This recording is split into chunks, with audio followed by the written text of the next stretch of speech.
I wanna show you how to change the video size in Premiere Pro. Let's go! First of all, it is important to check the resolution of your current project.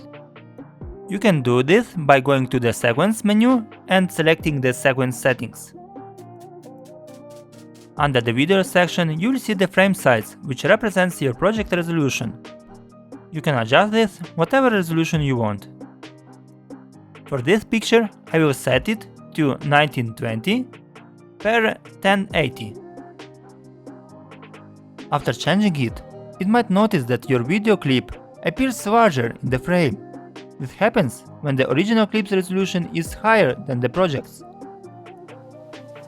If you are using clips with varying resolutions, just right-click the video in your timeline and choose Set to the frame size. This will automatically scale the clip up or down to match your project's resolution settings. I would also suggest you, if you don't manually set a resolution when starting a new project, the Premiere Pro will default the resolution of the first clip you drop onto the timeline. So it is a good idea to set your desired resolution before getting started. So guys, help to grow this channel, put your like and subscribe.